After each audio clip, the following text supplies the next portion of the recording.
Hello everyone, my name is Priyank माझी। Indian constitution.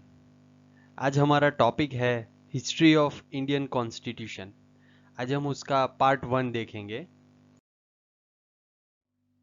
Development of constitution in India, यानी कि भारत में कॉन्स्टिट्यूशन का विकास। 1857 के विप्लव के बाद भारत में ईस्ट इंडिया कंपनी का शासन खत्म हुआ और ब्रिटिश रूल ने अपना शासन शुरू किया।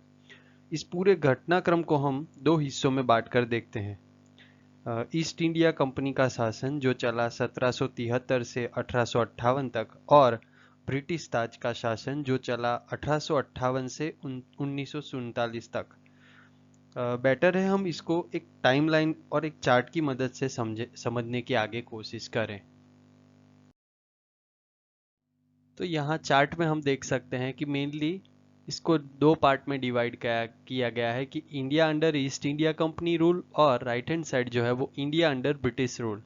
तो आज के हम इस वीडियो में डिस्कस करेंगे इंडिया अंडर कंपनी रूल, यानी कि ईस्ट इंडिया कंपनी जो थी उसने बहुत सारे एक्ट यहाँ पे जो डाले उसकी आज हम डिस्कस करेंगे।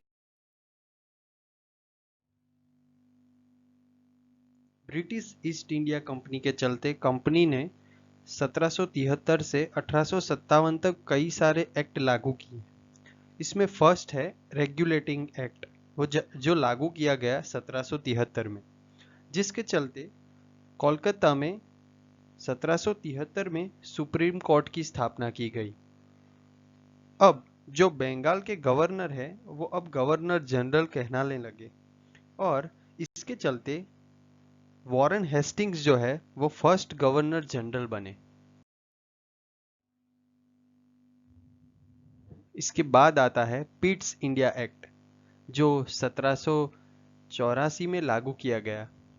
इसमें मद्रास और मुंबई पूरी तरह से बंगाल के अंडर में आ गए। देसी राजाओं के साथ युद्ध या फिर कोई भी संधि करने से पहले गवर्नर जनरल को कंपनी के डायरेक्टर से परमिशन लेना अनिवार्य किया गया। इसके अलावा भारत के अंग्रेज अधिकारियों के ऊपर केस चलाने के लिए इंग्लैंड में सुप्रीम कोर्ट की भी स्थापना की गई।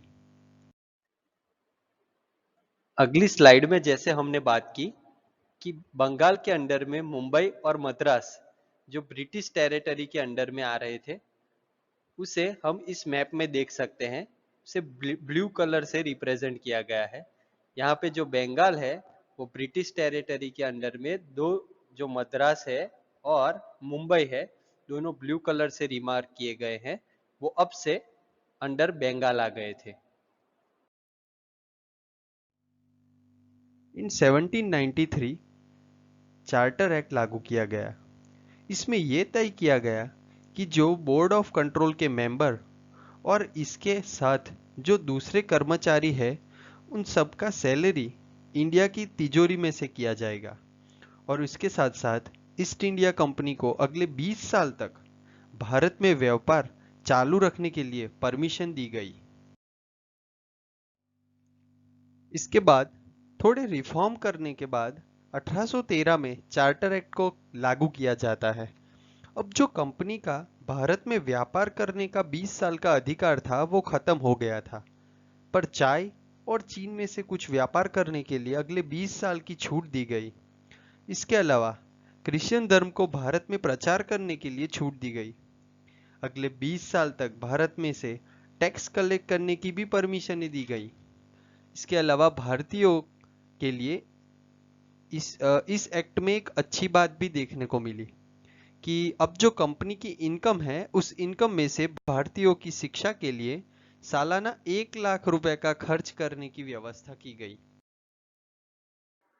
फिर से चार्टर एक्ट में चेंज किए जाते हैं और 1833 में इसको लागू किया जाता है। अब इस बार चाय और चीन के साथ के जो व्यापार थे उनके अधिकारों को खत्म किया गया, और यूरोपियन कंट्री के जो लोग थे उनके लिए भारत के सभी रास्ते खोल दिए गए। इसके अलावा लॉ कमीशन की भी स्थापना की गई और इसके अध्यक्ष के तौर पर लॉर्ड मैकाउले नियुक्त किए गए। अंग्रेजों को बिना परमिशन भारत आने की, रहने की और जमीन खरीदने की छूट दी गई, इस एक्ट की एक मेन बात थी कि अब के जो बंगाल के गवर्नर जनरल थे उनको पूरे भारत का गवर्नर जनरल बनाया गया। आपको याद रखना है कि लॉर्ड विलियम बेंटिंग पूरे भारत के फर्स्ट गवर्नर जनरल बने और ये तस्वीर है वो लॉर्ड विलियम बेंटिंग की है। और in the end of company regulation in 1853 final charter act was apply.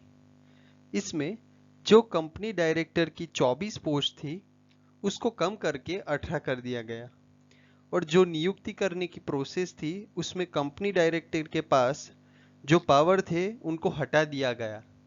अब जो कंपनी के कर्मचारी थे उनकी नियुक्ति कॉम्पिटिटिव एग्जाम से की जाने लगी।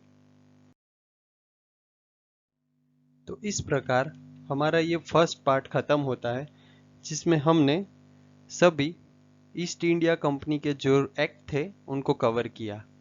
तो stay tune for the remaining syllabus.